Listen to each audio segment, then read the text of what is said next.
Was I one lie too good for you? One high too low for you? Was I one night too slow for you? One time said no to you? Every sigh, every change in your eyes, locked in my mind. Cut through so deep I don't even wanna try. Every time you told me that you lied, I knew where I died. And you know I shine under the moon.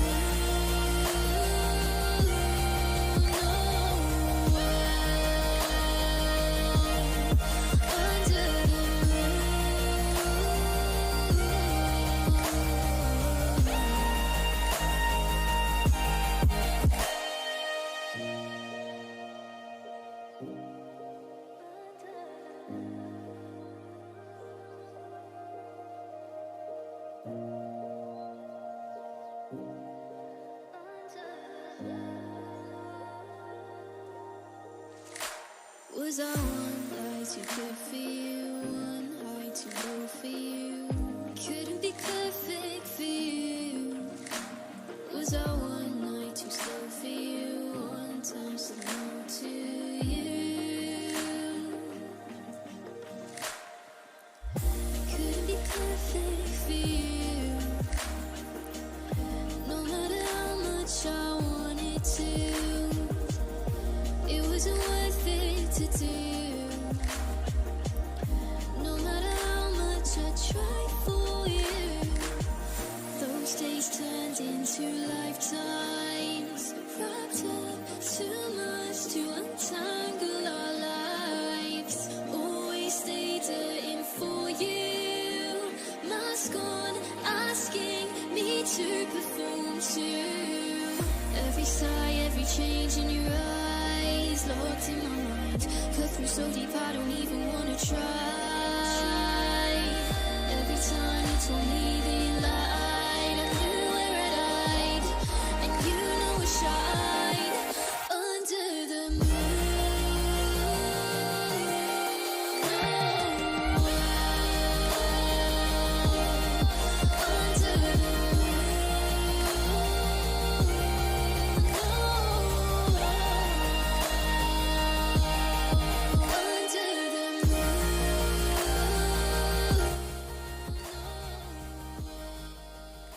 Let me go ahead and turn that bad boy down a little bit.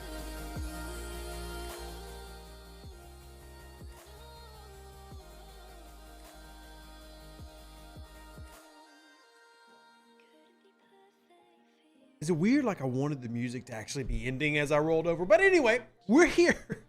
It's Wednesday, and a lot has changed in the past 24 hours in your Star Trek Fleet Command experience, at least potentially. So now we're going to discuss. I want to get y'all's feedback. I'm not making like an official poll. I just kind of want to gather it by talking to y'all. I'm sure we'll have a few hundred people roll in today and discuss the Voyager Refinery update, specifically for certain tiers, and then also the update with the event structure for the storyline event. Was the Directive 010, is that what it's called? Something like that. At 010, I think. Yeah, that sounds right.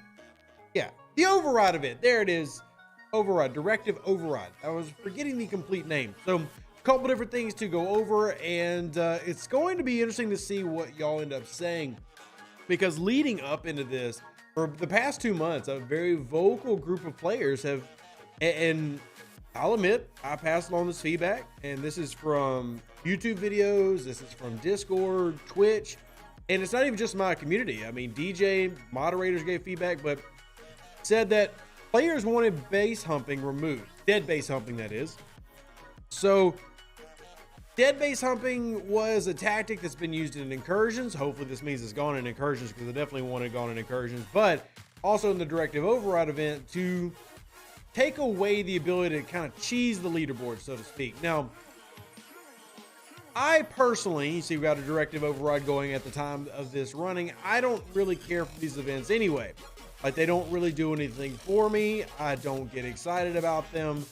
I don't really want to participate. But if you want to complete your storyline, you need to get to milestone 4.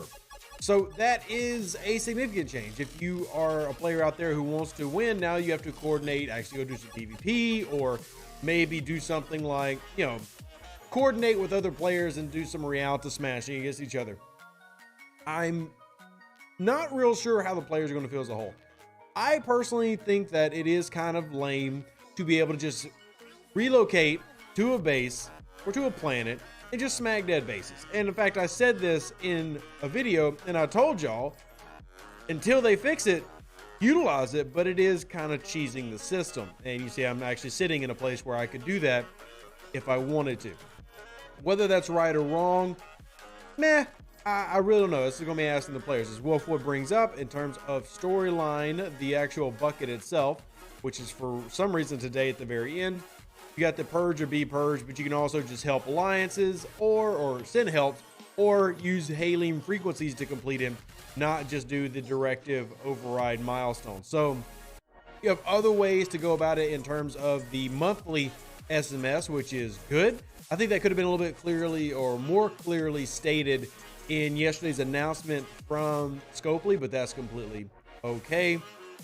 But here you have it. And here, I'll go ahead and put on the screen the information we have starting with yesterday. And I'm going to be using my Discord. So if you haven't joined my Discord, as always, I encourage you to, just because we pull a lot of important information from over there. So here's the official announcement from yesterday. Link to the Discord is in the description. I'm sure somebody in chat can throw it up. But directive override estimate event changing, base will no longer score at all. So they actually went back and I think edited that, which is good because I actually got asked to follow up on that, and that's what you'll see in this one right here. We got the time, so there are 4 1.5 hour periods in this 24-hour event. You can only opt in one time for those who are unaware of how that works, and then the tokens will help you score in the Isolated Studies SLB. Now, I came back with this follow-up just based on questions that players were asking. Yes, base humping was removed completely, as in can't hit bases either way. Hitting a base that has ships will not count, so if you see a juicy base that has 5 ships, doesn't matter, skip it. It will not help for the event, and the milestones weren't being adjusted. So those were some of the big pieces of feedback that y'all asked for after that was announced. And then this really caught my eye because if you look down here at the reactions, definitely a lot of unhappy players. But again, I'm just the messenger here trying to ascertain what it is that y'all want when it comes to changes in your game and fixes in your game and what's good, what's bad. And I'll be honest, I don't think there's a perfect answer here. I think at any point you make this type of change, there's going to be people who don't like it versus people who do like it. But I still think that you want to cater to the majority, whoever that majority is. By the way, chat, I'm not ignoring y'all. I just want to get a lot of this information out. So I promise you I am seeing chat. I am seeing chat. We don't want these events, period. But that's thing lost. That's not true because I talk to plenty of people who do want them. And that's the dangerous thing for all of us is that we tend to create our own echo chambers in that if you pay attention, you tend to congregate around people who agree with you. And yet, and I'm not saying that everybody who is on my channel is also not in an echo chamber, but they're not running these events just for the sake of running them and nobody enjoys them. That's not happening either. So it's trying to find that balance, right? Like, I'm not a huge fan of the O1 override, so I don't even do it. The O1 feedback channel disagree, but here's the thing, Lawson. If anything, we've proven this year after year. Negative people speak up, positive people don't. That's just a fact. And if you go to the official Discord is basically just the same 100-200 negative people over and over. And I'm not saying that their opinions are invalid. I'm saying they don't encompass everything. Whereas I've definitely learned by doing this past 6 months of surveys that people really like stuff. They just aren't going to say anything, and they're not going to verbalize that unless it's a problem. But they'll go click a box in a poll. It's kind of like the hailing frequencies were a great example. You had so many people just verbally saying hailing frequencies were stupid, like game ending. Even a couple people who said they quit the game over. And yet, mostly positive reviews when it came to actually talking to players. So I'm not saying I like this event. I'm very openly saying I don't even participate. But I am saying that be careful with the echo chamber that you can create by going to singular places or singular groups and getting their opinion, which is why I try to reach out. I try to go to Facebook, which is quite dangerous. If anybody's on Facebook, y'all know how wild Facebook can get. I try to be in Discord, try to be in Reddit and multiple content creators places. So All I'm saying is your opinion matters. Everybody's opinion matters. I want to try to get the complete scope of it because I'm just being upfront with y'all. Part of this is feedback that we gave. They came and asked us directly, hey, the players want us to get rid of this. And we said yes, right? So, and when I say get rid of this, I mean the dead base humping.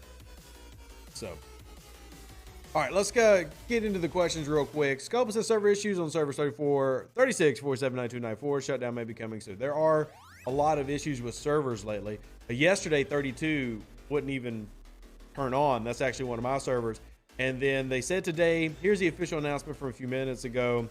Amazon is having some issues from yesterday. As a result, the following servers are experiencing degraded performance and might go down soon. 10, 34, 36, 47, 53, 72, 92, and 94. So, there you go.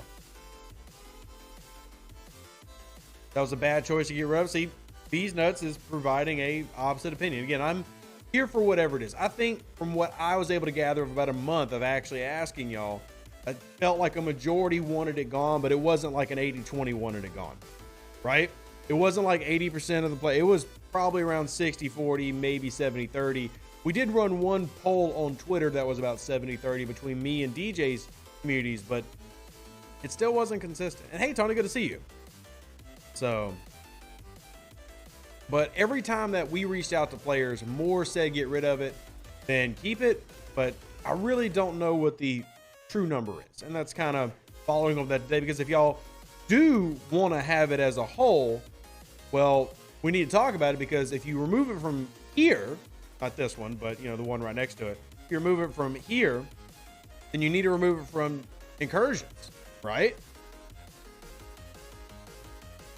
So finally got a rare anomaly node. Took me resetting 8 commas to get 1 node. That is a pain. Let me go ahead and segue that into our latest news. And I will be, I've already given the updated refinery numbers to Jules. Jules has not filled it out in the sheet yet. And it's not that Jules is lazy. I literally just gave them to Jules right before the stream started. So I will give y'all an updated refinery picture here soon. But for now, I'm just going to tell you what the basic changes are. So let's go back to the official announcement, just based on what the official announcement is saying. Again, official announcements are in my Discord. If you haven't joined, please do. So we've listened to your feedback, and we'd like to announce that today we're rolling out several updates that will considerably improve the gameplay for Voyager owners out there. Refinery costs will be reduced for the Voyager for tiers 4 through 12.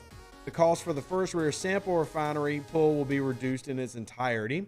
Artifact rewards will be increased for Voyagers tier 11 and 12.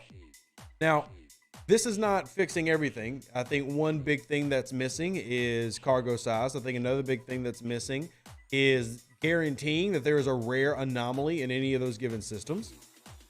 But definitely a step in the right direction. And truthfully, if we've lowered the refinery cost enough, well, then that makes up for the cargo issue. So I do have some of the numbers. I need to run some comparisons and then give y'all. Basically, I did not have time to compare the new numbers with the old numbers. But whenever that actually gets officially rolled out, I will update you. Hey, Draco, good to see you. Your tier 9 rare refinery is still 3.5 for single pull. So let me just see if I can pull tier 9 real quick. Oh, gosh. Tier 9 rare. Let me see if I can find the rare. 1, 2, 3, 4, 5, 6, 7, 8, 9. All right, so how much for a single pull? If I'm reading this right, your new single pull should be 450,000. But again, I'm just trying to quickly look on the sheet. No, I can't share y'all the sheet. I can't show you the chat from game design. But if I'm looking at this correctly, it should be pull 1 is 450, pull 2 is 5.4 million for a tier 9, if I'm reading this correctly. And again, I'll have to parse and go through this data after we do a stream. But that's the change. Now, I can kind of compare this actually real quick. Let me go to my refinery, because I'm a tier 2, so I shouldn't have changed. This actually would help me a little bit. So that's I'm looking for the rare. My rare is 40 and 5, and that is, okay, so that's 40 and 500,000.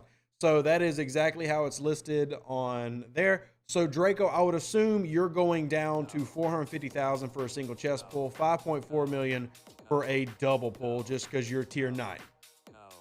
Just to give you straight numbers. And if you're in chat and you're one of the other tiers, I can throw it to you real quick. Tiers 4 through 12 were the ones who got changes. The early tiers did not have any alterations. I'm going to go ahead and do my rare baby pull right there. Hey, 5 dual generators and some ship parts. We'll take it. We'll take it. Who's the guy that just did his Voyager Refineries yesterday? This guy, I'm a dummy. Sherlock, I mean, I can't get, you know, the timer's another thing that really annoyed me with the Voyager. But, hey, don't be mad at yourself, man. Don't see it as a negative.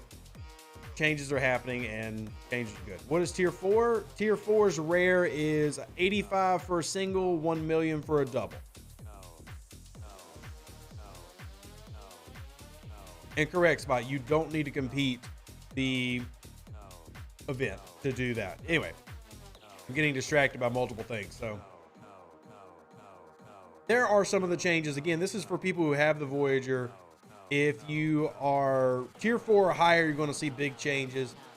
The early changes they've kind of basically said, or the early tiers they said are fine. But yeah, I'm not here to debate whether that's true or not, just telling you how things are. For those who are curious about how to get your override directive, it is in your gift section if you want to claim it. Again, I have no interest in doing that. I'm going to be doing hailing frequencies to finish my storyline event. And I need to go hunt some Dominion today, get some Jem'Hadar hostiles. So we're going to do that together as a family. As family Jem'Hadars together. I still have got my Kelvin sitting here. It's sad because as soon as I take it down, I probably won't put it back in the dock for a long time. So I've just got it sitting pretty for now. I'm going to come over here and we're going to swap this out. And let me see if I can upgrade my Voyager just a click or two real quick. Where is the Voyager? Do I have my Voyager out? Oh, I do. Sorry, y'all. I'm talking to myself while I'm talking to y'all.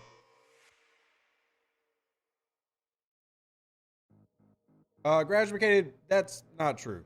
It's just, not that I'm trying to take credit away from DJ, but that's not true. If anything, if you want to, because I've been saying tier 4 too, so I'm not going to take credit for it either. The real people to give the credit to the uproar is Jules and Blue Mando. But I mean, I told people in my video not to go past tier 4 of the Voyager either. So it's my understanding that we cannot take Voyager past tier 3. You cannot if you're level 39. If you're level 40, you can take the Voyager past tier 3. But if you're level 39, you cannot. Level 39 cannot. So if you are level 39, tier 3 is your max. If you're level 40, tier 7 is your max. What's the possibility with Scopely want to generate good? Will they make in that way possible? So, oh my God, Falcon, that gave me brain injury. What does that even say? Will they made it that way purposely? I don't, you're going to have to rephrase that question, my sir. I love you, Falcon, but I have no idea what you're trying to say. No idea. All right, let me see if we can get some more questions. Don't you have to do the PvP and do well to compete in the SLB? So if you want to compete in the SLB, yes. If you don't care about the SLB and you're only trying to compete in the storyline, you just want to finish your storyline mission does not require you to do the override. You can either help your alliance or your hate and frequency. But if you want to score in the PvP or the leaderboard, then yes, you are going to have to go through PvP. Right. It also will help you with your Isolytic Studies leaderboard. They made high turn-ins so they could reduce it and make them look good. Nope, they did not.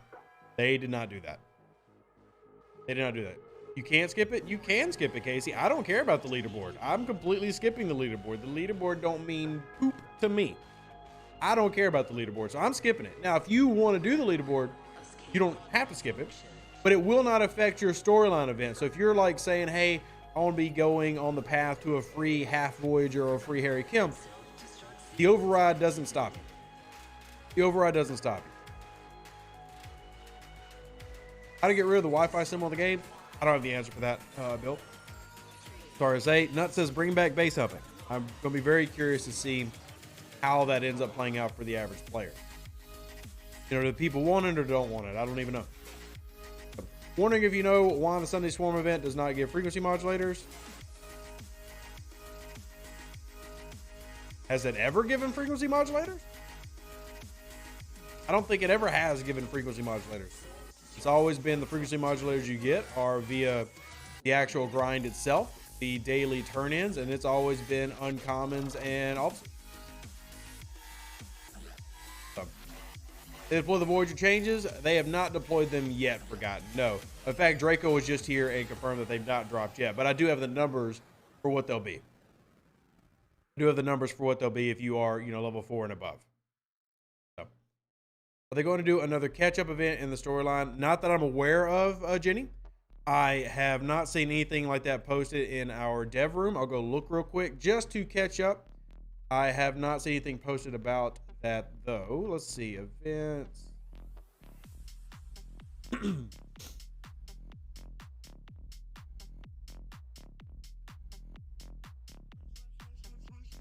No, I don't see anything about one posted, so. But I'll have to go back and ask. Got your pilot this week? Congrats, Nexus. Congratulations. You can spam the hand frequency of all your ships in the storyline fast. You can. I mean, if you just want to pop out here real quick and say, hey, you do it with all your ships. I don't think there's a specific system. There is not. So, there you go. Just go out and spam if you want to. I'm going to probably end up doing it pretty easily from doing help requests all day because I'll be active all day. But there you go. Donate to your alliance. It gets kind of expensive to donate to my alliance. We're level 53 alliance, so it would cost me 31 billion Parsteel or 6 billion Tritanium or 34,000 Latinum to do a 50 drop in. I think it's a little pricey when you have an alliance that big. So, and correct, Darius. I actually put this in my announcement yesterday. Ships in a base do not count for the override events. Like if you scan this one right here, I don't think any of these have ships. But I put that in my announcement on my Discord yesterday. You will not get any update or any benefit from hitting a base. Now, if you haven't joined my Discord, look, I know not everybody uses Discord, but this is one of the reasons that it can be valuable to your gameplay when we pass along information like that. So if you maybe don't use Discord, hop in there, mute it, and just check it when you might need something. But that's good to know, because if you were just going around spamming bases, well, that's not really helping you out. Wait, what the?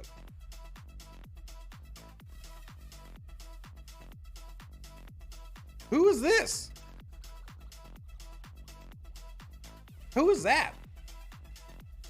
A D4? I haven't seen one of those in forever.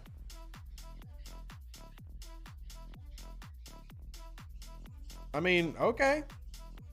Hi, buddy.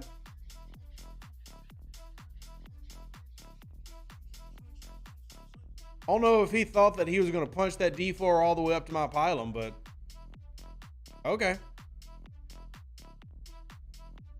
I don't know if he thought he was going to punch all the way up to that pylon, but there you go.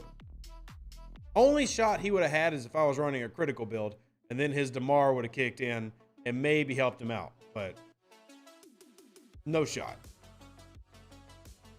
If I was running a critical build, he got me. Maybe want to give me his cargo? Doubtful, because he's running a PvP run, but he did give me some parts, so appreciate that. Appreciate that.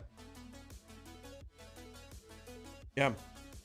Maybe he's just saying hi. It's quite possible. Like, you never know, man.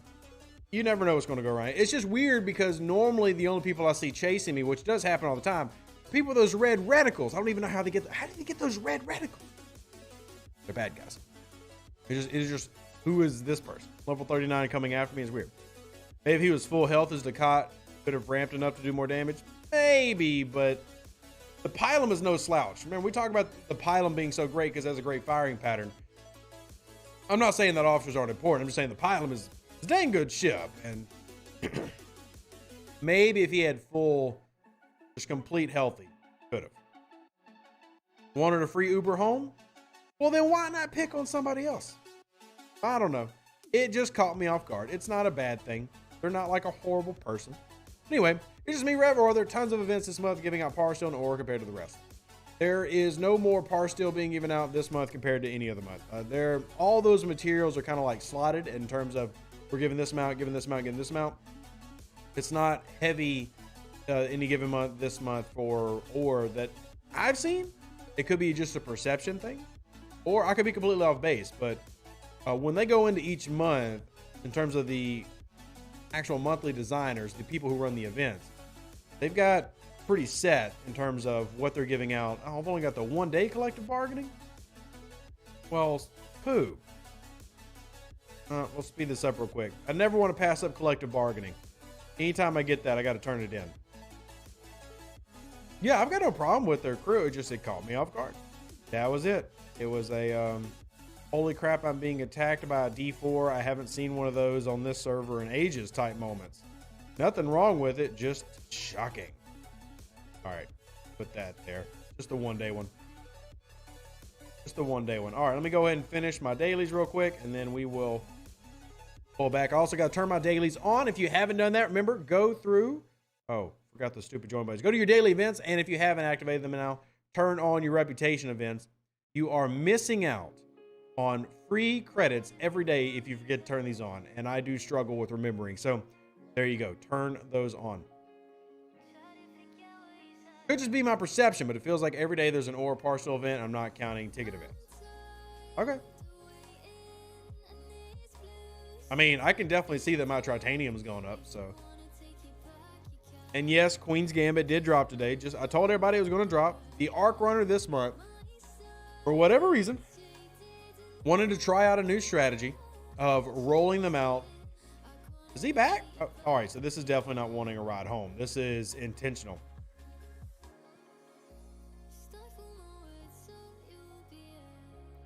And he still died.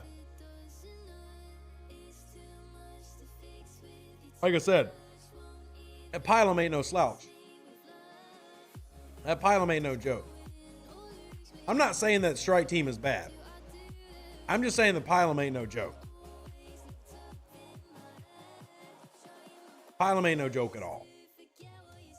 Like, you don't pick on Pylums. Like, if you're gonna pick on a Pylum, you better be in a G5 ship. You don't just pick on Pylums. That math don't math. But hey, he is giving me a repair bill, so there's a limit to the capability to punch up. Again, it's all crew based. If I was running a PvP crew, like if I had this crew on, if I was running Lorca Killy Honor Guard Wharf, he might win. He might win. But not in that crew. All right, I think that has finished my dailies. I'm gonna hit one more just to make sure, and then I'm gonna recall. I really dislike the way missions have rolled out this month. Hard to keep track of the story, not to mention having to remember to check holodeck every day. I think the biggest issue is, and this is a continual thing, and again, this month I'm not going to give good marks on, communication. I think this would have been fine if you knew exactly when things were rolling out, because the whole point of the rollout being extended was to match up to the theme of the month and to roll out the story in stages. But again, communication is such an issue. Can the directive be skipped and still complete the storyline event? Yes, Daniel. The event in the storyline, you can either complete. They did not word this very well in the announcement yesterday. So if you go to your storyline event, you will see you can do hailing frequencies, you can do helps for your alliance, or you can actually go kill species 8472 ships with your Voyager, and that will complete you for the day. That will complete you for the day. Again, communication, I think, is the biggest issue here. And again, this could be a month where I give communication a bad grade. I don't think that the events themselves have been bad overall, payout-wise. I do think that there's definitely some event structures that a lot of players don't agree with, and that's completely valid. But I don't think payouts have been bad or anything like that. I don't think the features are terrible. I don't think they're amazing, but I don't think they're terrible. But communication has been really bad this month, again. And I am appreciative for yesterday having the past 24 hours, communication has been decent. But we just had a lot going on that needs to be talked about more. And this is a company thing. This is not like an eco problem. This is a company. Like if you're going to run a new style of events, for example, the way that you're running missions right now, if you're going to change it up, well, then you need to have the players know exactly what's happening and when it's happening. Instead of it being this ambiguous, everybody... And I'm not trying to sound like I'm annoyed by it, because I'm not. It's literally my job. I'm okay with it. But literally just coming in like, hey, when's all of it dropping? Hey, Rev, when's it happening? Hey, Rev. And then this is like an everyday thing. I'm having to answer, it's coming, don't worry. You know, it's going to drop. They don't need to be running things like that. It needs to be communicated. If you're going to change up the event structure, if it's a mission, if it's an event rollout, it needs to be properly communicated. And that's been lacking a lot. You know, it's kind of like right after the state of the game, we had those issues and no comms right after the issues happened. And I'm not trying to sound like a salty bird or anything. I'm just saying that this is a Scopely problem. And I wonder if had the, you know, missions been properly, that information disseminated in a way that was more widely known, would we have as big of an issue? So, content creators should be relied upon by a company to pass on info. Here's the crazy part, Lost. They don't rely on us. And I guess that's a bad thing. Like, they don't rely on us to pass out information. Truthfully, they don't. They just don't rely on pass out information at all. That's again, that's not me trying to take like bad choice of word. I mean, I know, but I get what you're saying, because there are actually people out there who think that, like, I'm just being honest. There are people out there who think that content creators have got the secret sauce and we've got like some hidden deal and a paycheck to roll out news and stuff for them. And no, it's just they don't do it. As simple all as that. And I've said it before that I can do my job as a content creator without bringing y'all the game news. Like, I can teach you how the game works. We can play the game together. We can have experiences. It shouldn't be my job to relay information, but part of it is. So Discord should not be the place to release game news. Use the in-game news. So there's actually problems with that, MB. Anything that's released in-game in terms of in-game news has to go through several translations in a process that takes multiple days. So if you need up-to-the-date information, there is not a way for them to do it in-game because they are limited in the amount of English-only announcements they can make. So anything that needs to get put in, they typically put through translations, and that takes multiple days to do. So there's a lengthy process to use the in-game news. So like, for example, server 32 having a problem yesterday and going down. That's not really going to help you with in-game news. That's an out of thing. Now, I do agree that they need to use in-game news a lot more. They definitely need to use the news channels more than they are right now, because they are not using the news channels effectively. But context is also important. I talk about context all the time on my other show, my football show. Context is important, and some things you just can't easily just throw out there and do. It's not about Google Translate, Matt. They have to be accurate translations, and the translations have to be approved. This is a Google and Apple mandate that you have to put in accurate translations for all the regions that are in your game. So it's not about just typing in something to Google Translate and pasting it on a wall. It's not like there's an intern that needs to sit down there and do it. It has to be right, or else they get in trouble with the people that are hosting their game. So, what's the best level for the Saladin to be scrapped? Tier 9, level 45. In fact, I've got a Tier 9, level 45 Saladin scrapping right now. Tier 9, level 45. And again, I'm not doing any of this to say, yes, defend the overlords. I'm saying us understanding how things work are important. And I 100% agree that they need to be better at news. But I also think that the expectation to be able to get everything in game and not Discord, Facebook, Twitter, etc. isn't a realistic expectation. So, free to play for about 3 years now. Love collecting ships and staying relevant at the same time. Do I press for the D4 or Augur next, level 36? Grim, out of those two, I'd say Augur, because Talios and D4 will be your interceptors. And they are fantastic interceptors. Now, you could collect the D4. Hell, I built a Kelvin just to collect it. But, yeah. Sam says, what are these Voyager changes? The primary Voyager changes, and I'm waiting on, as soon as we get the spreadsheet updated, I will throw it in. But I've already given all the notes to our volunteers like Jules, who are amazing at getting that work in. But what you've had change with the Voyager is a cost reduction for most tiers for turning in your rare anomalies. Now, it stayed the same for like me at tier 2. But for tiers 4 through 12, you have a overall reduction in cost for the rares. I think there's also a reduction in cost for some of the commons, but I'll need to again try to compare. I don't think I have a common I can pull right now because I just pulled the rare. Let me see. I can't pull a common for 3 more days. But there was a reduction in overall turn-ins, also an improvement for some of the tiers in terms of artifact payouts. Jules update. He did it already? Well, damn, he didn't tell me. Here, let me pull up the sheet because I just gave him the numbers like right before the show. All right, let me pull up the sheet real quick, and then I'll show you all the sheet if it has been updated. Let me go see. And correct, YJ, base humping has been removed as a mechanic in this event based on player request and feedback. Now, if that wasn't what players wanted as a whole. All right, he's actually changing them right now. Because I see I see adjustments happening. But I'm going to go ahead and put this on the screen anyway. Here, give me just a second. I got to get the window capture set up so that y'all can see the new refinery. And keep in mind that this is being live updated. So if there's any inconsistencies, any weird like Excel breaks, don't worry. All this will be fine when we get it released. And if you're curious about this information, yes, join our Discord and get this information. All right, transition. All right, here you go. Here is your new rare anomaly sample exchange. Right there on the left side, your initial cost and total cost. Actually, it has reduced then for even lower tiers. I thought it stayed the same. I thought the announcement said it stayed the same for lower tiers. Apparently not.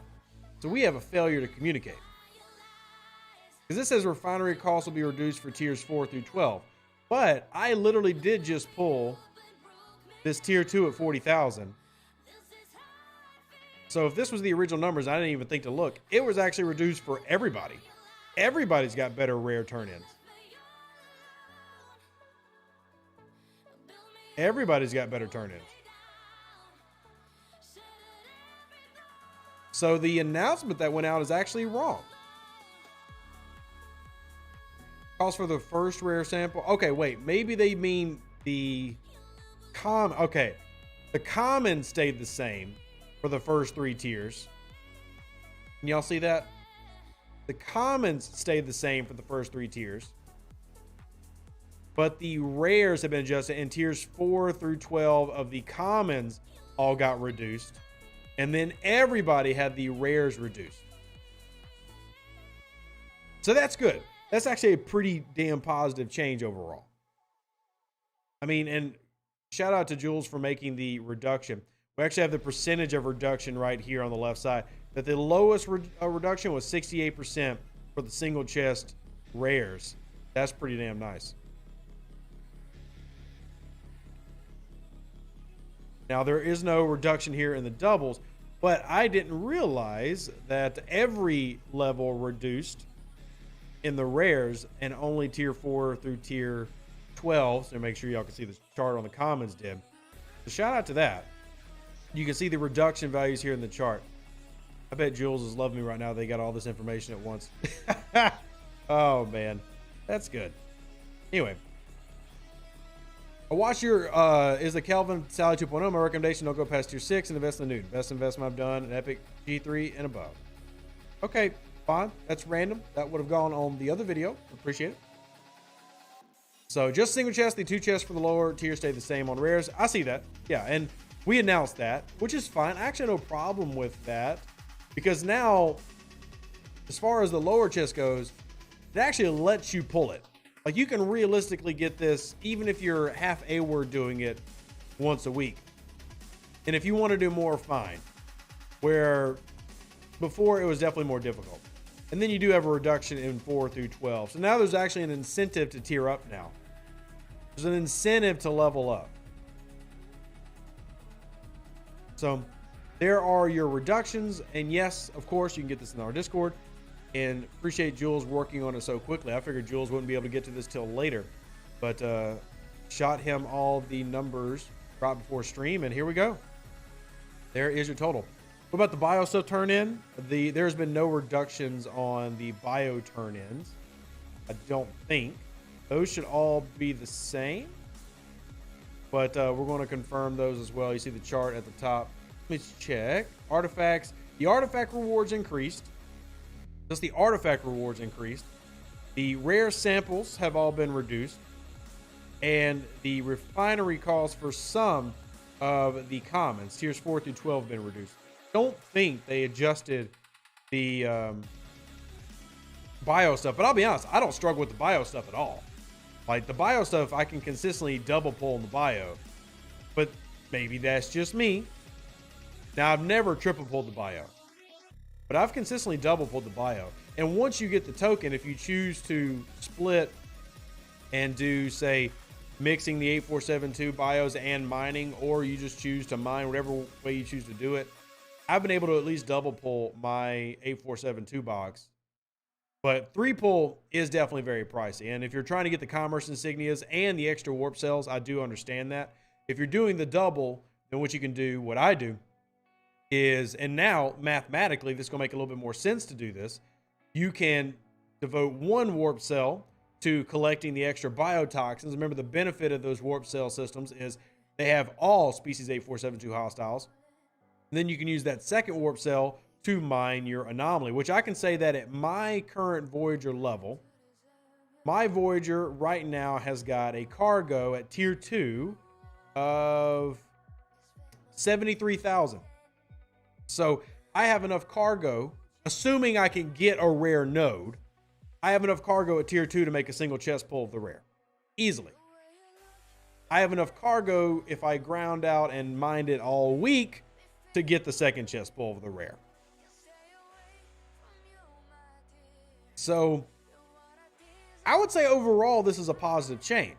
I'm curious if Chad agrees. I'll say overall, this is a good change. Let's see. I want to answer questions. I want to miss anything. Do you still need the ISS jelly? Caldwell, you want to unlock the ISS jelly, but you don't really want to invest in it.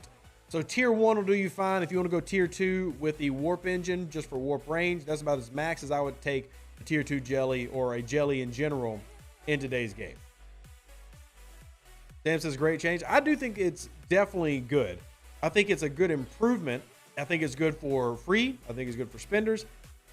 The big one for me is allowing, and keep in mind that in terms of my research, I haven't even done the all research or anything yet. So I'm not exactly flying through my Voyager research. I think overall, though, what this does is it allows anybody to easily get the single pull of either chest, because it now better matches with the Voyager cargo. And I know you can't see on the screen, but I'm just checking my own numbers. I've not done the hull capacity research at all yet. I have done Voyager cargo 4 times, but this is a good improvement. Bubba Joe says to Max Jelly, I really disagree with Bubba Joe on that, but everybody's allowed to have their opinions on that. If you are, even if you're using the new argument for the primes, which is completely fine, because I do think that the primes provide an insane value, your better value is actually going to be scrapping Valdors. But again, it depends on what your goal is, right? Like, what is it you're trying to do with the whole scrapping method? How far are you trying to go with it? But I mean, I would rather scrap, instead of a max jelly, which is going to cost you what, over 1 million uncommon gas base. It's something like 1 million. I have to go back and check it. I think it's 1 million gas with the jelly cost to max out. And then if you scrapped it, you're going to get like 160,000 4-star ship parts. Bleh. Yeah, I mean, again, scrap it if you want to. Completely okay. But if I'm trying to like make an economy move, if I scrap that Valdor at tier 7, I get like 13,000 parts. But now I can afford to take it even higher. I could actually argue taking it to tier 5 and get like 38,000 5-star ship parts. Again, it just depends on what you're looking for. Depends on what you're looking for.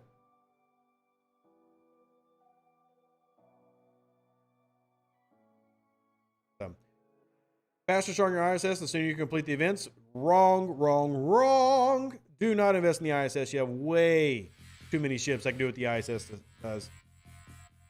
Don't invest in your ISS. You're going to hurt yourself. If you're free to play. If you're a spender, do whatever you want. Spenders can do whatever they want because it really doesn't matter. As long as spinners get their crews right, they can invest in whatever ship they want to. What tier do you think the Talio should be? With my third Borg ship, I think the Talio should be the highest tier possible for your level. If you're level 39, you want it tier 3. If you're level 46, you want it tier 7. So, Ice Jelly has literally never been updated and literally never struggled. You could do a Jelly Brawl tier 1. And I get what he's saying, Hugo, but at the same time, you can't tell a player that if you invest $1,200, now the ISS Jelly is a great scrap tool, because that's not even talking to 1% of the player base. That's talking to 0.5%. You're wrong, but you're allowed. No nuts. I'm right, and I'm mathematically right. But you can disagree if you want to, but you're wrong not only in Rev's opinion, but you're mathematically wrong. There is no viable reason to upgrade an ISS Jelly. Now, if you want to spend $1,200 and argue that you can scrap it later, cool, but you're part of like a 0.2% player base, which is fine. If it works for you, cool, but you're talking about such a small group of people that have like smoking jackets, cigars, leather chairs, roaring fireplaces. They're not talking to us. That's not us. We're not that. We're not invited into like the rooms with the beautiful mahogany shelves. That's not us. You identify as correct? I mean, you can identify as much as you want to. 2023. But anyway, if that's what Bubba Joe says, I disagree with it, but I think it makes sense if you are in his position, which is as a max spender. But again, that's such a small percentage of the player base. You know, the average player won't even have tier 4 of one of those researches for a year. How can I get more faction credits fast? You can't. There is no secret fast way to get faction credits. You do the same grind that everybody does, which is doing your dailies, doing your Borg turn-ins, messages, so hunting scouts. There's no secret sauce to get tons of it. Now, if you just happen to be sitting on like 30 million platinum, you can use platinum for whatever you need. The conversion rate is 50-1. So for example, let's say that you wanted to get a Valdor. You know what? Let's say a Pylum. Pylums are fun. Pylums are right around 500,000 faction credits. So if you got 25 million platinum laying around, you can just, boom, got it. So, bam. But there is no like secret sauce. My biggest way, the fastest way I get them is I do my away teams every day. Address the High Council gets done multiple times a day. Imperial Strategy gets done multiple times a day. And for me, I get about 2,000 per. Let me pull Char up there and Manipulative. I need to upgrade Baitor. And then I just go with another Health Officer. In this case, I'll use Nero. So 1929. I need to upgrade Baitor. She's a little bit too low in the stats category. But I get about 2,000 a day because I fly through the rainbow messages a lot. So that's my way. But again, that's not a secret sauce way. It's just you got to do every way that's available to you. There's not a super fast, super secret codex, ring that everybody gets to apply unless you just have stupid amounts of Latin. So, hey, Mark, I appreciate you reaching out with the family. The overlap in the Venn diagram of people who spend level to scrap jellies efficiently and the people who spend level that could afford to max jellies for the prime is almost a circle. That's true. But again, and I talk about this all the time, that doesn't make those players like wrong. It just means that they play a very different game than most players, right?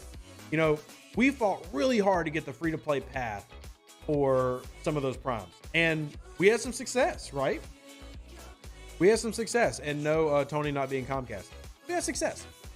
You can, as of now, in around a year to a year and a half, depending on how hard you go at it, you'll get 1,200 free Dolomite particles, which lets you get the first 4 levels of one of the new primes and 1 level of the other. So if it takes you a year and a half to get to that point, how long is it going to take you to max it? So it's just a different game. And it's also why I tell people, like, if you're a spinner, like Draco was here. Draco's one of our level 60s. The advice I give Draco is very different than the advice I give Godfather Triple. Right? Any chance they'll lower the milestone using commerce insignias for prime particles? 1,000 turn-ins is a lot. It is a lot. The biggest thing, and I need to follow up on this, actually, is hunting freighters.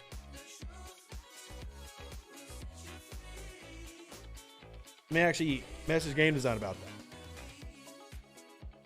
So freighters, if they drop a mega chest, will drop more commerce insignia. Dang, I cleared the system. Will drop more commerce insignias. So you can speed that process along besides just doing the refinery. So because I'm saving my commerce insignias for when I actually get tier 4, I have 1,000 right now, so that's 10 of my pulls. Obviously not near enough to finish. But if you go hunt those freighters,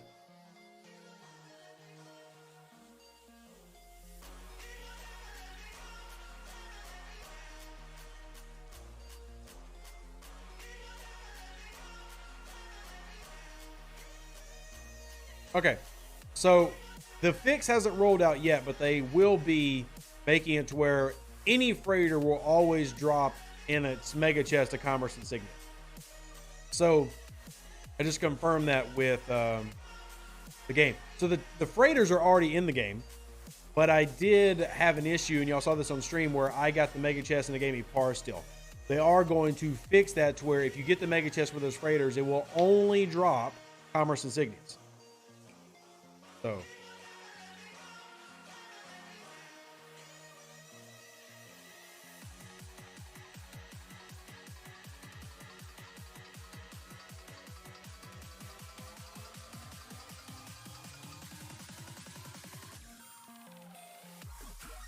yeah, I'm just confirming. If you're wondering why I'm looking off the screen and typing, I'm just confirming that with the janitors. So when you do get a mega chest to drop from them, and the drop rate's about 10%, you will get commerce insignias every time a freighter drops. So that's great.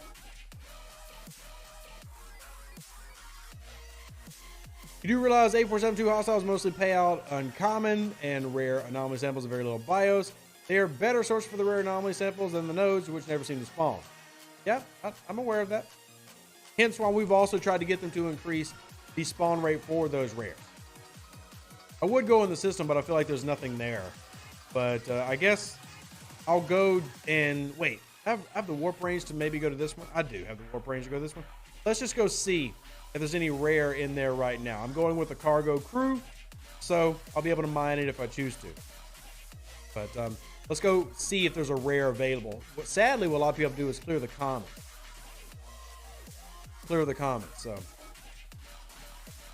need more exotics. Can't keep up with 3 tokens a day at tier 4 plus. Well, again, MD, this is where the change to the refinery might help out with that.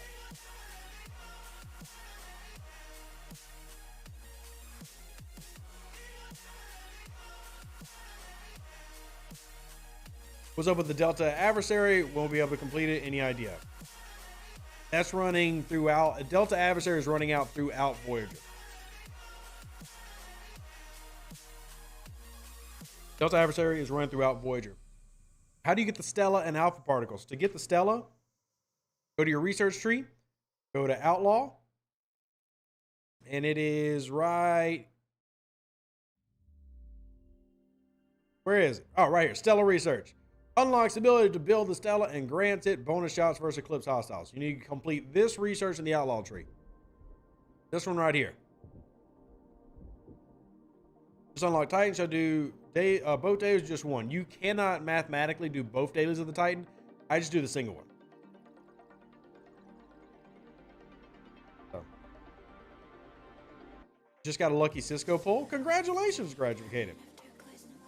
I think I needed to go do solos today. Can I do? Say I can only do a single uncommon. I try to at least do the double. Can I do a rare? I can do a double rare. And hey, that's a lot of transporter patterns.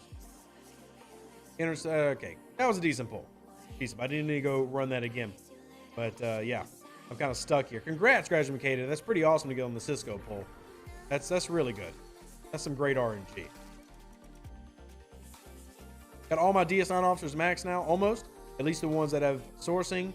Yeah, still trying to hear back. I asked them about sourcing for Dax, Odo, Kira, Bashir yesterday, and still have not heard back.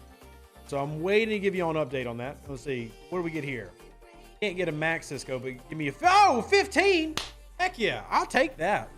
Your luck rubbed off on me. Your luck rubbed off on me. All right, so yeah, that's what this guy is stream sniping. Huh. Okay. This guy's stream sniping to do his event. Cool, more power to him. Wonder if he can make it all the way out to Talvath. What tier was that Enterprise? Tier 8. His warp range is 75. Nah, he'll be able to get to Talvath. Talvath's warp range is 65? Here, let's look real quick, just to reconfirm. It is 75, so he'll be able to get there. I also have to go deeper with the Hydra. We'll worry about that later. There is a PvP event going on right now. It's no big deal. No big deal. All right, come on, chat. What else we got? How to use a Titan Efficient from building it? There is no how to use Titan Efficient. Just do Titan.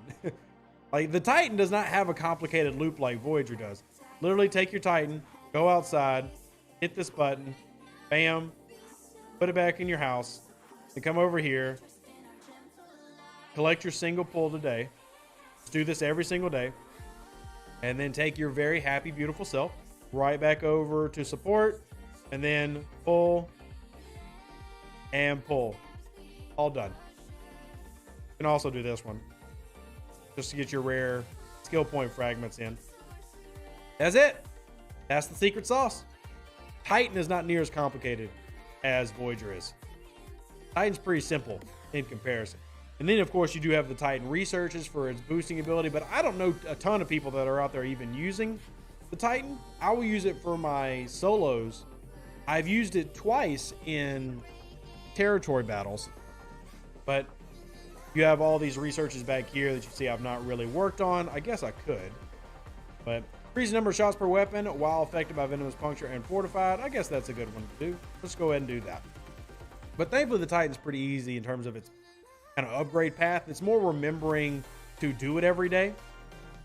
You see I am a little bit behind a lot of our peers out there because I have not been remembering to pull every day. So I'm not even tier 3 yet on my Titan.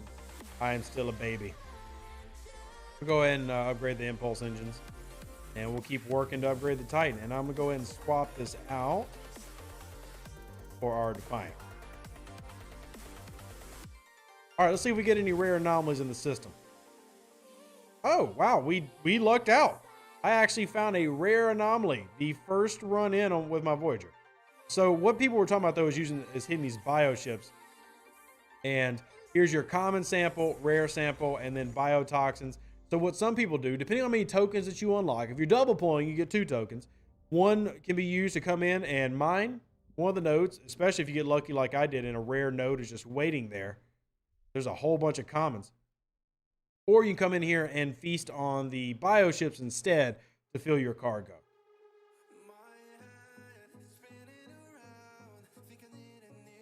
So, where are those charts posted? I've forgotten which ones. The Voyager charts? They will be posted in the relevant channels. I don't know if the charts are finished updating yet, but they will be there. They will be there. I guess we're going to get to mining now. Yay, Voyager mining.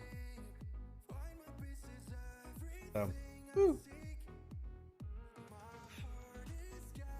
Congrats, Brett, on your free-to-play path to your Titan. What other question y'all have for the Star Trek Fleet Command world? I'm here for them. And I will bug any janitors I need to. If I need to bug events, if I need to bug CMs, I will try to bug.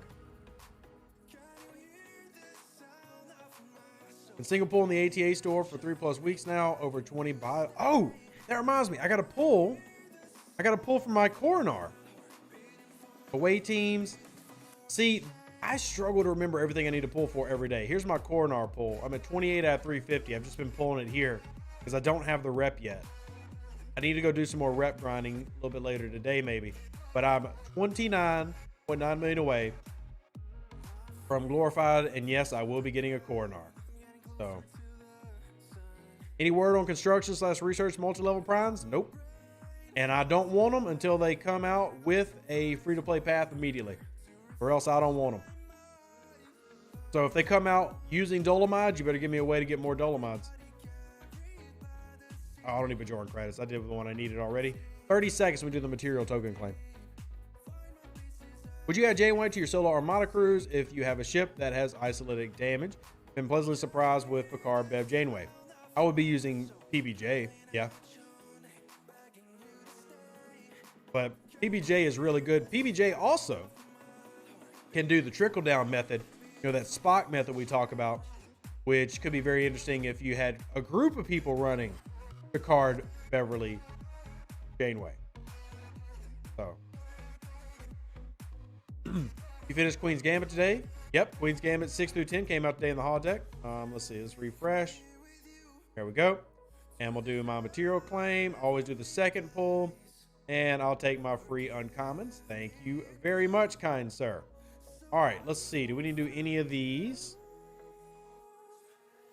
Linares is Edge, Tetrion. Let's do Bajoran Construction, because we've got the stuff for it. I am still 60,000 away from my next rank, so let's do that. I'm gonna do Kira's Fist for base piercing upgrades. I'll do that again. I'm going to do officer training drills. And I guess just for the people who tell me to do it, I could do Tetrion Abundance. I'm not going to. I honestly don't need Tetrion Abundance. I just don't need that. All right, so there are my put-ins. Remember, nobody do Stubborn Defense. Do not invest in Stubborn Defense. Don't do it. Don't do it. Don't do it. All right, let's see. Do I have a building I can do? And I don't. What did we win? All right, let's see. Not much warp range on the Antares. I mean, it depends. I talk about taking the 3-star miners to tier 8 and then the warp range. I mean, depending on what level you are, like my Antares warp range is 80. Now, this is an Antares that has got everything but the warp engine upgraded. Mine is 80 because I have plus 20 from the Angel in Disguise missions. So it would naturally be warp 70 if I had done the warp engine. Should I get the level 40 miners? I am not a big fan on spending faction credits for them, but I do free to play grind them. And if you come over into my survey, you'll see that I am currently 10 away from a Hydra. I can actually do this in a day. We might actually do this tonight. Honestly, we might do that grind tonight on our Twitch stream. We'll see. But I did, 300 boxes or 220 boxes actually the other day to finish up our Kelvin. We released that, and then I'll be doing similar for the Hydra. And coming out of the dock with 95 warp range. Really only the benefit to these, or the real benefit to these, is the warp range. Other than that, I'm not a huge fan of these just because of the cost sink that they are. But if you grind them for free, I'm a big fan of anything for free. And coming out of the dock with better warp range is always nice. My cargo cap, my protected cargo will be very low. I'll have to try to protect those, but generally speaking, I'm excited to have one, and that will replace, one of my, miners that I use every day. These 010 PvP events are terrible. 1 hour in, and I can only find ships too low to hit. I may have saw that missing Titanic sub. Okay, I don't really get the second part of that, but yeah, the first part can be problematic. I get that, and all I can really do is pass on feedback for those things. I'm not saying that it doesn't matter, but all I can really do is feedback. So I'm just gonna go there, and that way if somebody decides to pop me, at least I'm getting some blueprints for it. Let's see what we have here. Probably just a bunch of Vocless BPs and crap.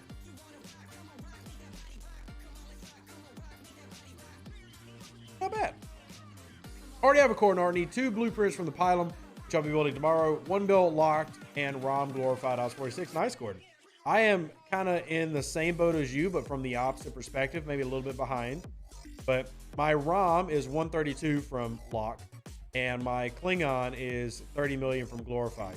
So I'm a little bit behind you, but kind of on the same path. And I've got almost 400,000 Klingon credits. So because I've already got 28, it's what, 1450 per? So let's see.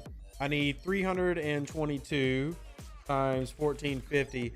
So I need 466,000 faction credits. I'm at 380, so I'm 80,000 faction credits short of my core arm. So I'm pretty close. I'm pretty close. I think I'll still end up getting it within the next 30 to 60 days. Probably within the next 30-ish days, I'll pick it up.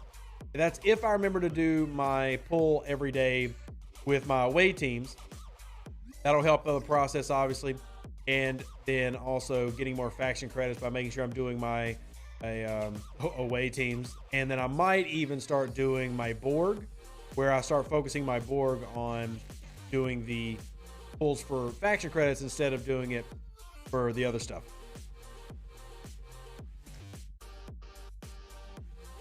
There's still an ongoing testing on the drop rates and capital systems. I really didn't get anybody doing active participation, to be honest. I did it myself and saw no change personally.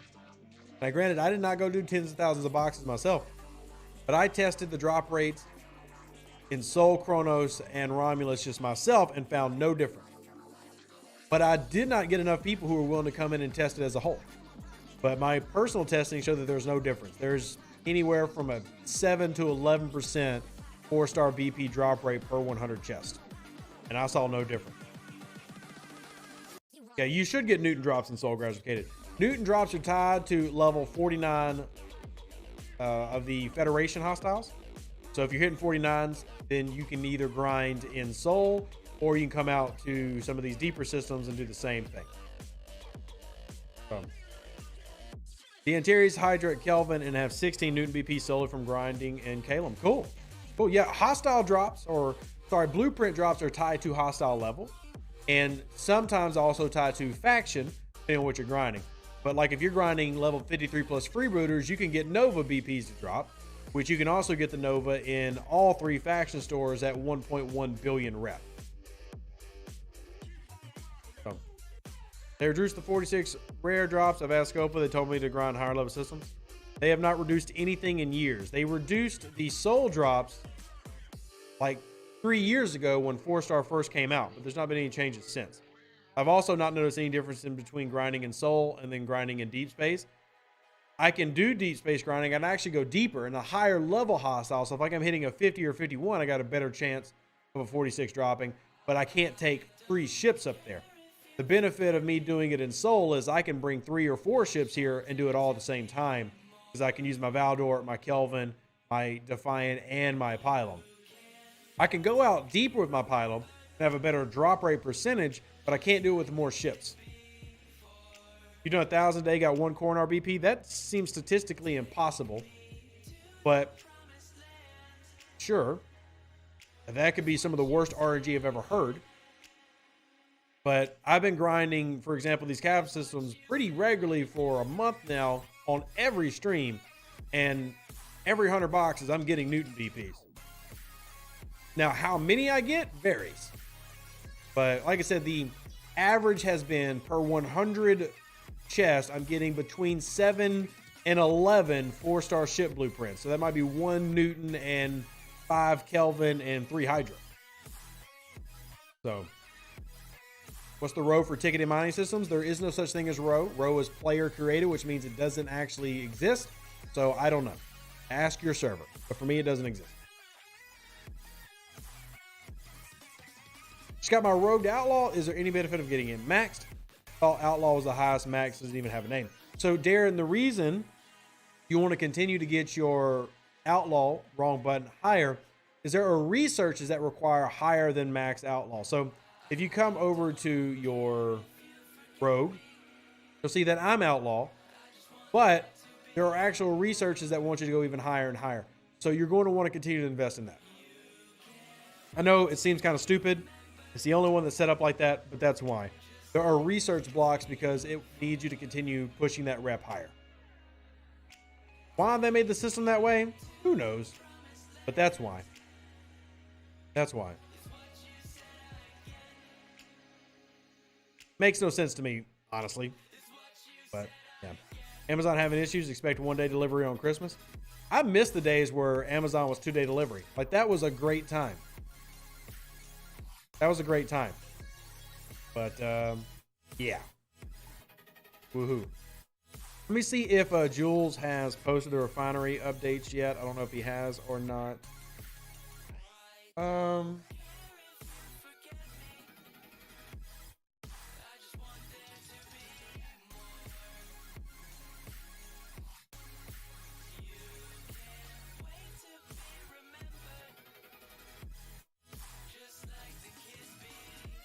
All right.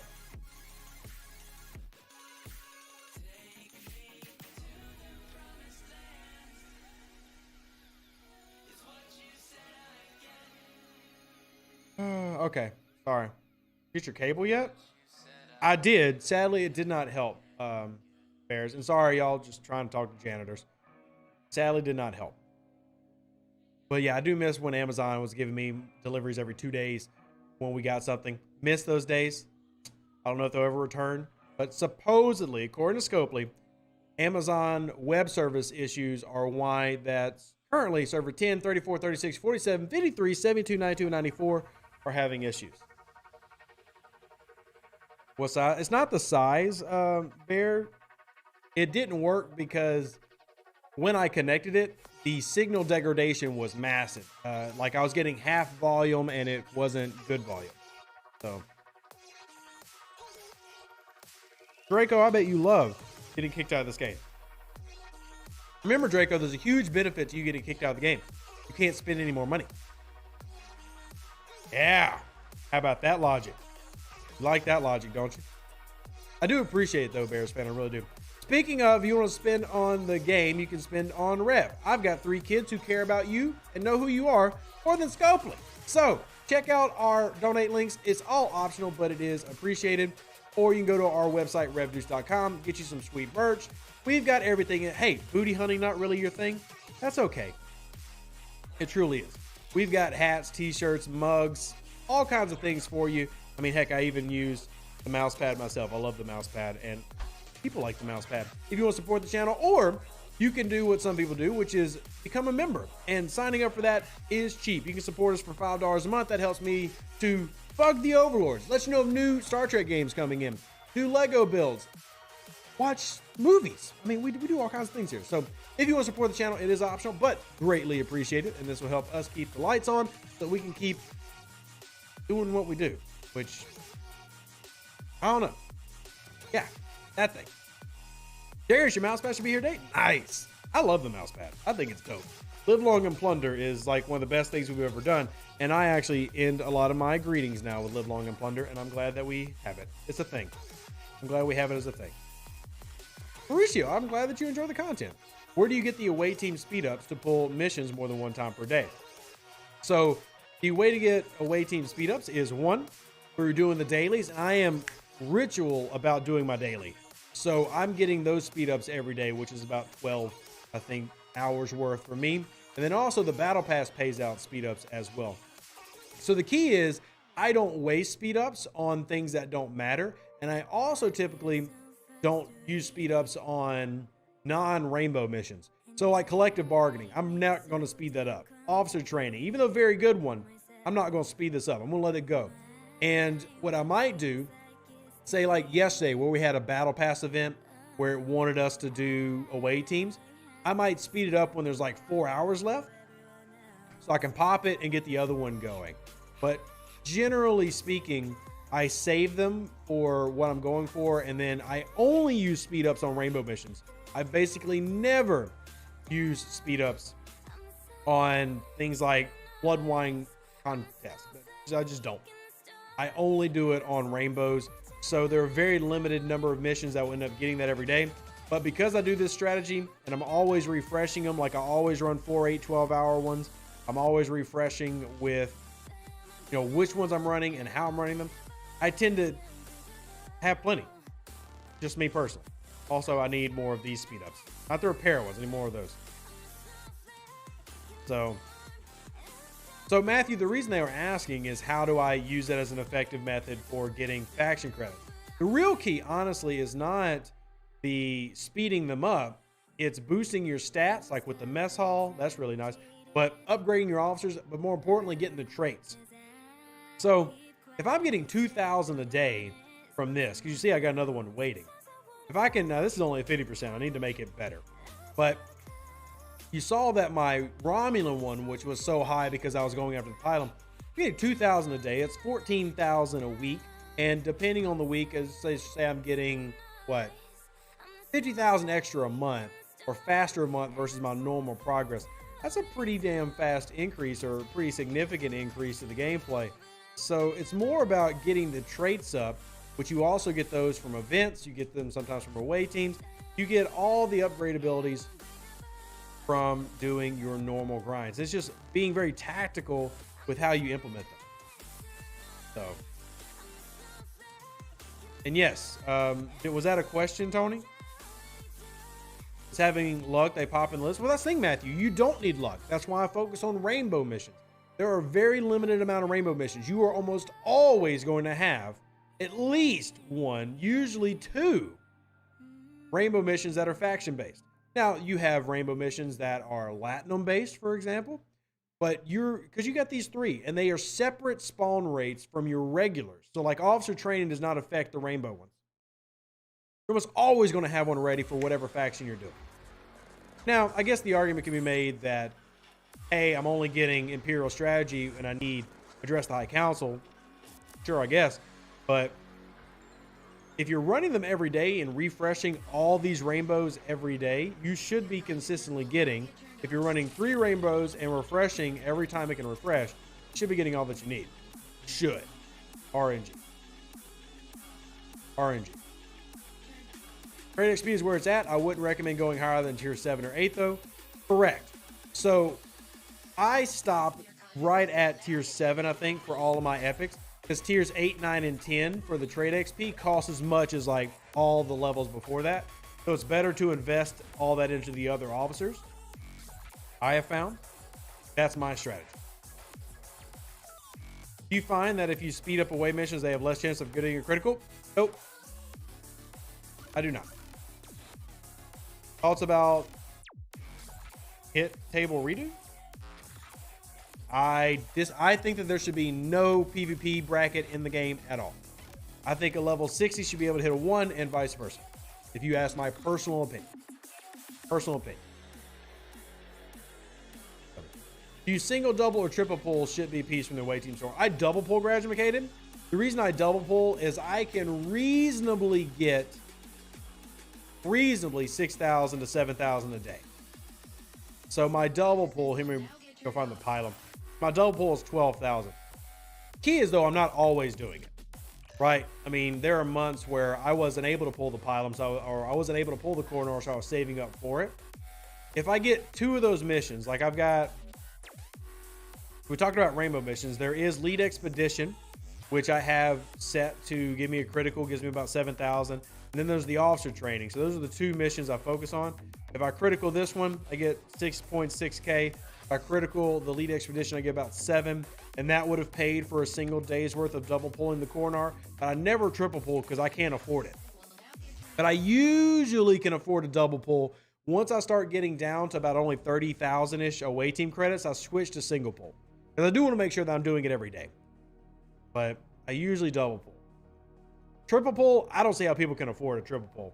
Triple pull is ridiculously expensive. Hey, Miss Lisa, good to see you. All right, triple pull is stupid expensive.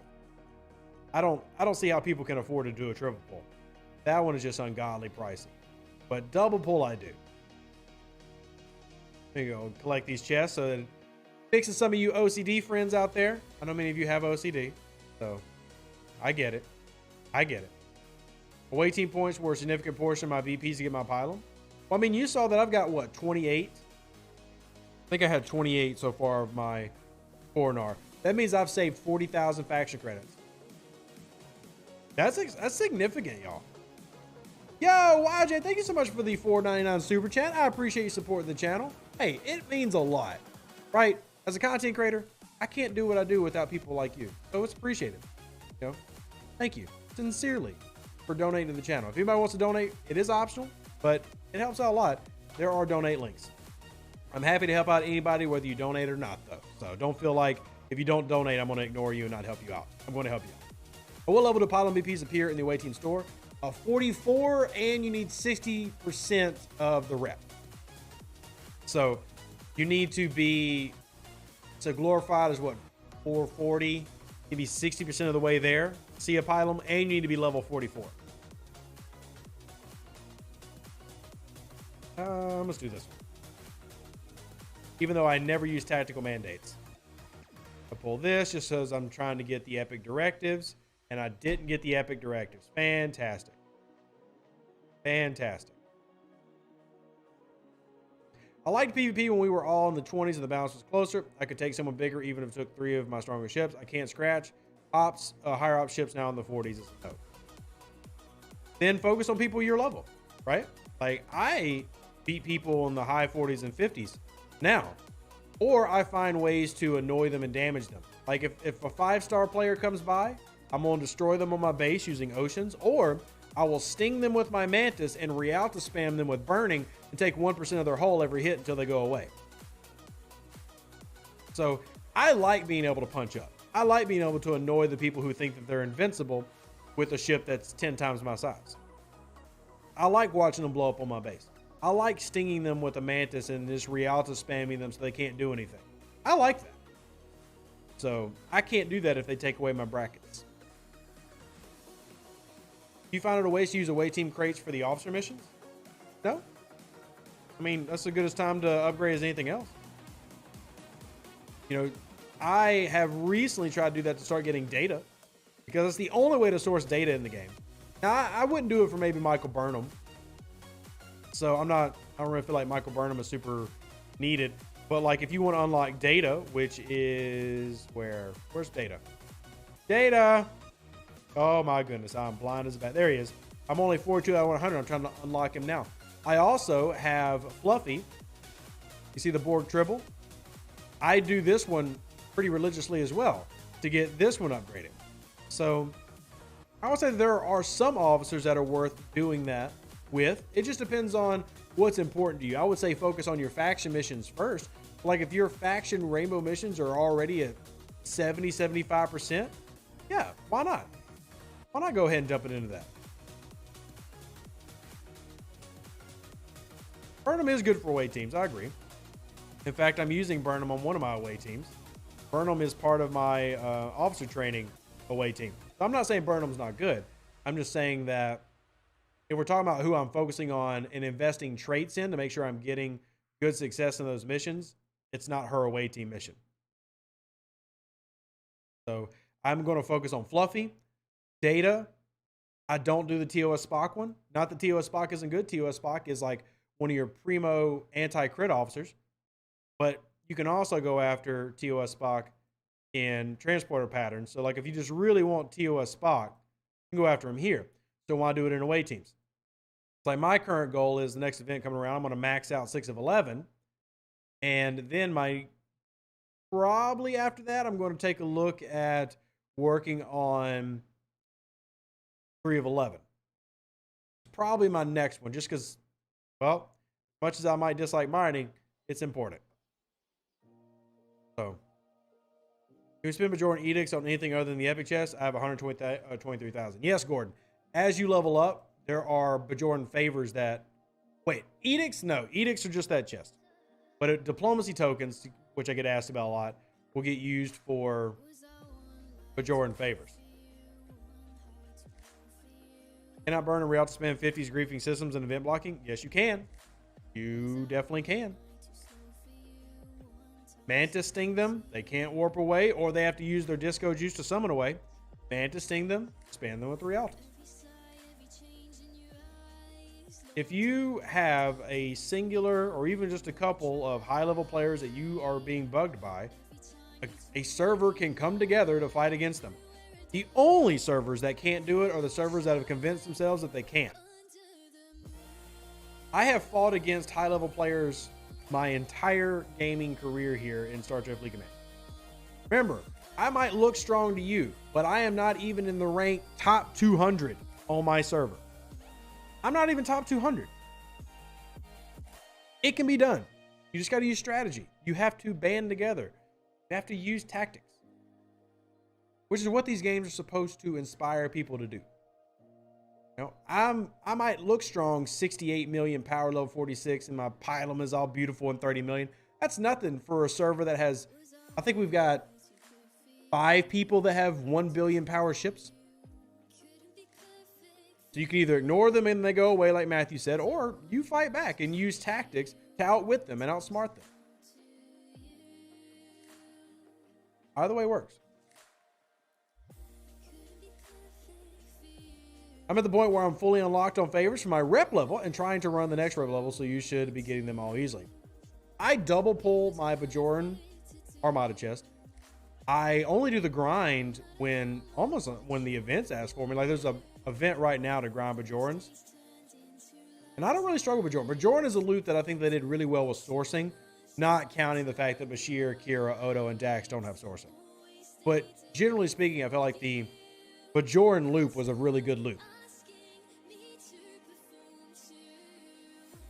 Just as I asked about speed up artifact critical chance, or speed up affecting critical chance on away teams, you sped up and got 12 data shards on a 30% critical. See, Darren?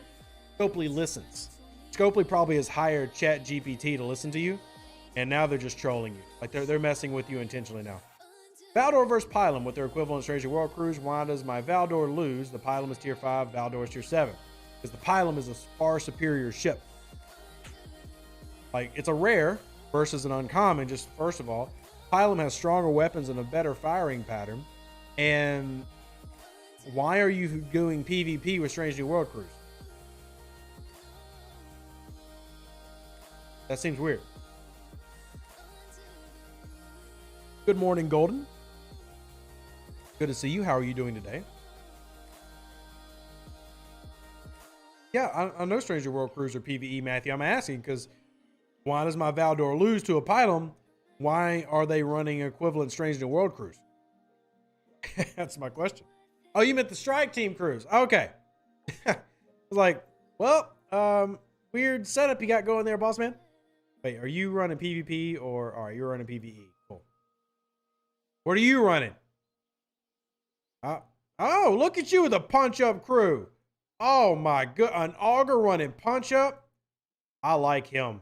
I like this player.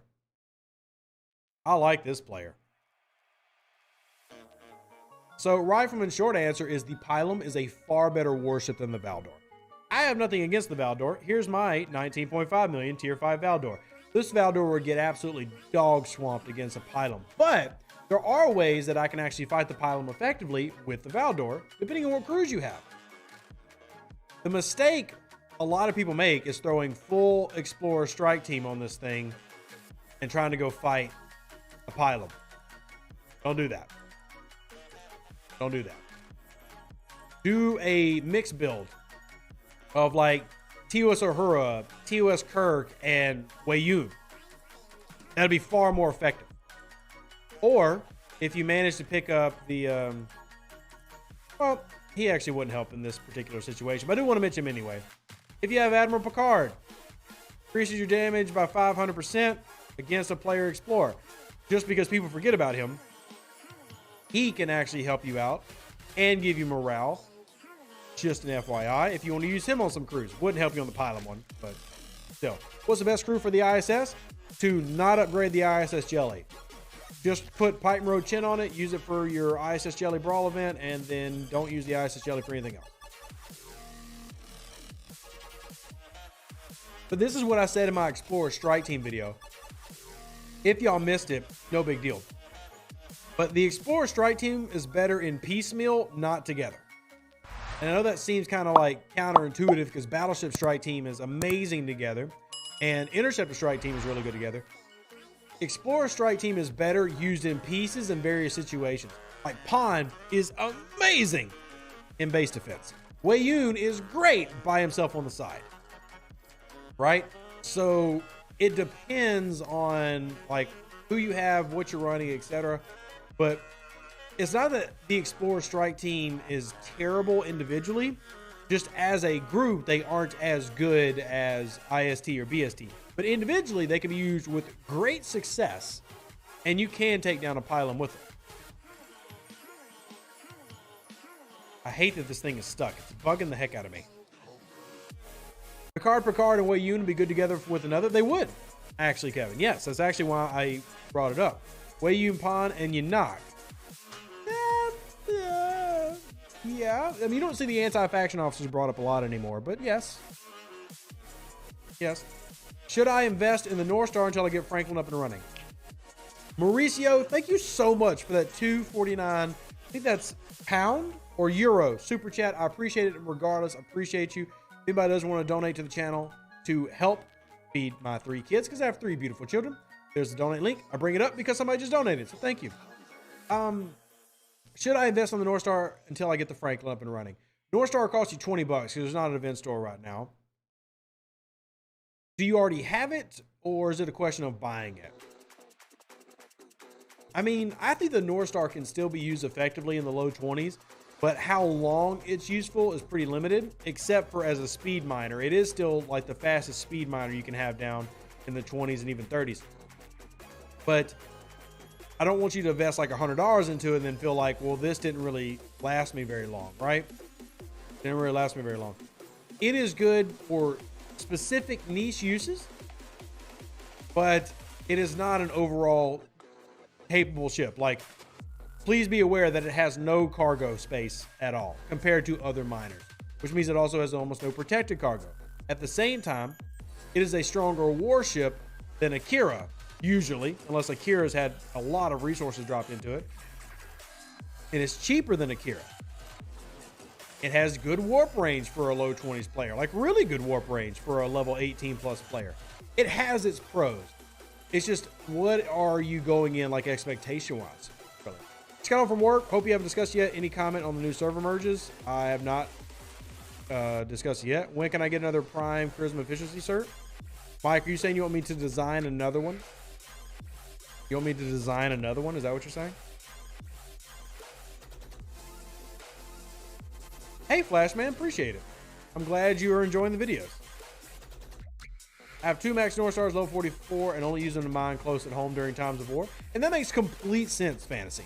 And I still have my, I believe it or not, I still have my Max North Star. I'm really bad about getting rid of ships. Like, if it had any type of emotional meaning to me, I don't want to get rid of it. So I still have mine as well. I don't want a second, just like the one I have. Fair. What if we did like a really 90s or early 2000s movie and I took kind of the same graphic but then smacked a 2 on it? And then I said it's 300% charisma efficiency. Just like Scopely. Oh my gosh. I love trolling Scopely. It's fun. I'm just going to paste a freaking 2 on it and knock it up to 300%. Just like Scopely does. Oh my goodness. Oh. I'll call it Prime Charisma Survival. Ooh. Nailed it. Oh my God. We're doing it. We're doing it today. One of you ordering a mic, shoot me a message so I remember to do this after stream. We're doing it. We're gonna troll Scopely again. We're gonna troll him again. We're gonna take the same thing, smack a big 2 on it, and call it Prime Charisma Survival. Mousepad acquired. Darius. I want to see a picture of it. I'm excited. How exactly are we supposed to get these Lobby crystals? I've done the events and still have 0. Well, you get some in the battle pass. Have you not been doing your battle pass? Or do you not collect it? Like, for example, here's 4 in milestone 4. Here's 8 in milestone 16. Going through the events and everything is the meta, to use the word that I like to use. And going through the storyline events is going to pay out 38, which you would not have gotten yet. So I assume you have, like, you're one of those people that maybe saves their battle pass until the very end and collects it all at once. That'll give you some, and then the storyline event will give you some. Yo, Laromi, thank you for gifting out a membership, and Brad, congratulations. Congratulations. I really appreciate you doing that. Thank you. Thank you for supporting me and my family. My kids appreciate it. I appreciate it. You're amazing. You're amazing. If you have done the storyline events, you get some of the end, but the battle pass should have already given you some. That was kind of my question, because if they're doing the event, if DeCourcy's doing their events, they should have some in their battle pass, unless, and I can't say much because I do this too, I tend to save battle pass. You see, like, I'm saving my bottom row until I'm done, because it looks so cool to get it all at once. Like, it just makes you feel like you're getting more if you save it to the very end. But if you weren't aware, DeQuincy, DeCourcy, sorry for doing your name like that. I played Fallout 4. Quincy's the thing. But Lobby crystals will get paid out at the end of your storyline, and then you'll get the other set in the battle pass. Claiming all at one makes you feel like a king or a queen. Yes, exactly. Like, I tend to, because the free-to-play path of the battle pass is going to have things I need, like tickets. So I think, what was it? Milestone 4 gave me my tickets for this month. I always do the free one, but the paid one, all at once, is like, oh my gosh, I'm so rich. Did you miss a day on your battle pass? I've not finished today's. Will. Still got to finish today's. All right, I'm going to pull 21 chests, see what we get. 1 Hydra. What I need, I'll take it. Let's put 1 more chest. What we get? No Hydra. Damn. You do that, your suggestion? It just feels good, doesn't it? To, like, get them all at once. I don't know. Maybe it's me. I am weird. I say it all the time. I am a little bit of a eccentric dude. But it just makes you feel like the work that month was worth it, right? And again, maybe not everybody agrees with this, but like, you work so hard throughout the month to just stay active in this game, do all the events. And then if you collect it all at once, it just feels like that justification, that instant gratification is very nice. Please look at this bug I've just discovered. Give me your opinion on it. After stream, we'll check it out. Shoot me a message. Where's Baham's Battle Pass? I hit the last milestone yesterday. Really? Did I miss a day? It is possible I missed a day. It is possible I missed a day. That dopamine rush, there you go. There you go. There you go. I'll save the BP until the last day, but they usually have an Orion leaderboard, so I cash in for the Orion rep. Also, completely logical. Makes sense. Makes sense. Managed also to get the Valdor on the free grind. Have all the 3 G4 uncommons only spent on the Katinga. Very cool. I am now the proud owner of all 3 uncommon 42s. So here's my Kelvin. I have all the epics for G3. I have all the rares for G3, and I've also maxed them out at this point because of solo leaderboards. I have got all the uncommons. You will notice some of them missing because I've been scrapping them. So if you're wondering why there's no salad in here, because I'm scrapping one right now. I do have, I think I scrapped the Bortus actually. The Bortus has been scrapped. I need to rebuild another one. I've got all the 3-star miners. Now I'm working on getting the 4-star miners and the 4-star rares. So, have I personally tried base humping to see if they fixed it? I have not personally, no. Did anybody, have you found it to be working? Because the event's over. We'll have to wait for the next one, but I did not personally test it, no.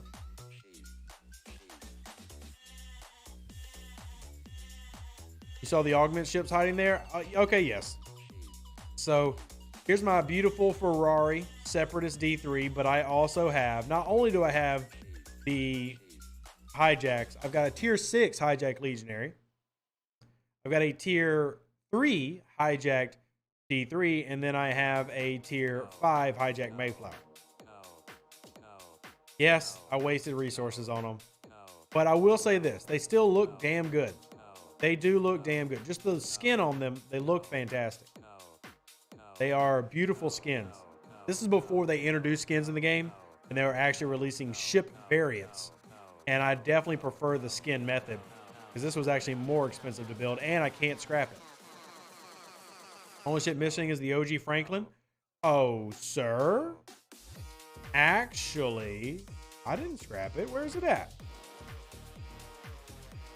There's Franklin. Hey, did I actually scrap it? Did I make room? Oh, here it is. Bam. Got a tier 8 one right here with the skin on it. Look at her. Look at her. Oh, never mind. That's the default skin. I don't have the dark. What was that skin called? The Terror skin. Oh, it's for the Franklin A. Anyway, never mind. Never mind. I still have it. I still have it. I'm a high school teacher, so while I work year round, I don't have class during the summer. I really look forward to Wednesdays with Rev. Well, thank you, Doug. And if y'all want more content with me, feel free to check out my Twitch channel. Also, real quick question. Anybody here like Lego / brick building? Because I've been doing that on my other account. I want to show y'all if you haven't seen already. I like bragging about it because I love this thing. Who likes bricks? I want to show you the build that we did this past Saturday. If you don't care, don't worry about it. This will take 10 seconds. We're still going to answer your Star Trek Fleet Command questions. But if somebody likes bricks, there's a single person. Brick building, no Lego, sure. Okay, cool. Is the new Star Trek game any good? It's not out yet, Brian. No.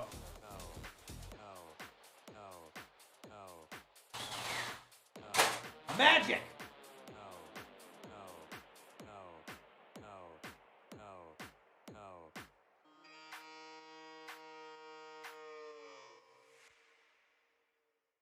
Look at this thing. The USS Tang. World War II. God, it's beautiful. Isn't this freaking cool? It's freaking cool to me. Hence why I'm showing it off. It's freaking cool to me. We built this last Saturday. When you build the P-38, honestly, Wicked, not sure. I could do it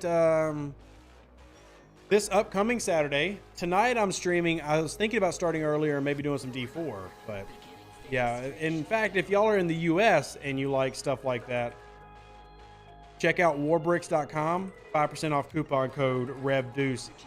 I do not get paid for that. I just wanted y'all to save a little money if you want to. Oh, and yeah, Rev is one of those lame people who has his own merch. My booty hunter flag is flying proud. So I'm going to go ahead and leave the green screen down because we got a video later today.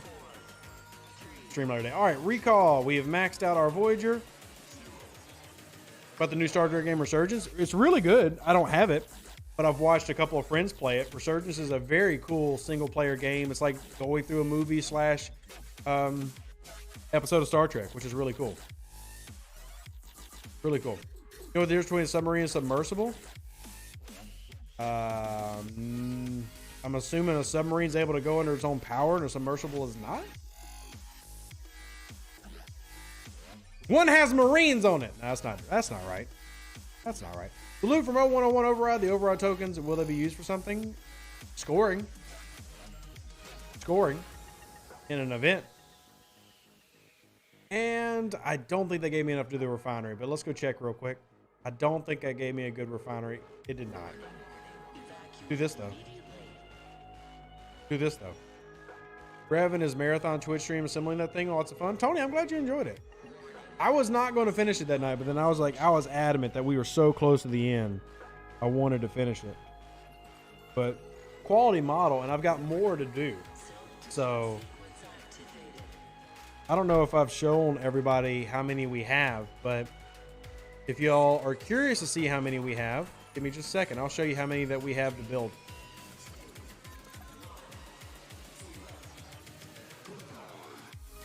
This is how many we have to build. We got the Messerschmitt 262.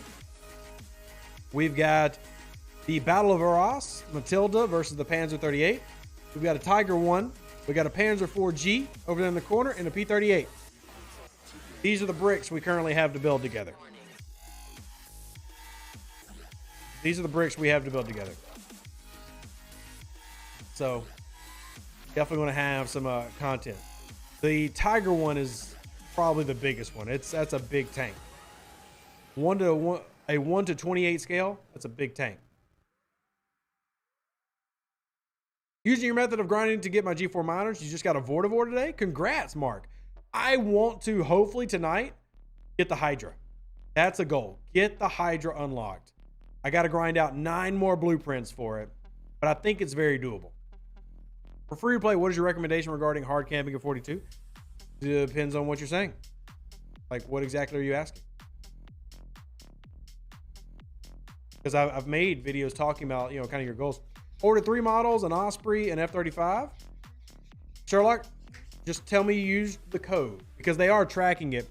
Here's why the code's important. If you go to warbricks.com, the code is important Because if I can show that my community is interested in the bricks, we might get the Star Trek bricks brought over to the US. There's a company that does them in Europe, but there's not a retailer here that does them in the US. If we can show that y'all are interested, we might get the Star Trek bricks in as well.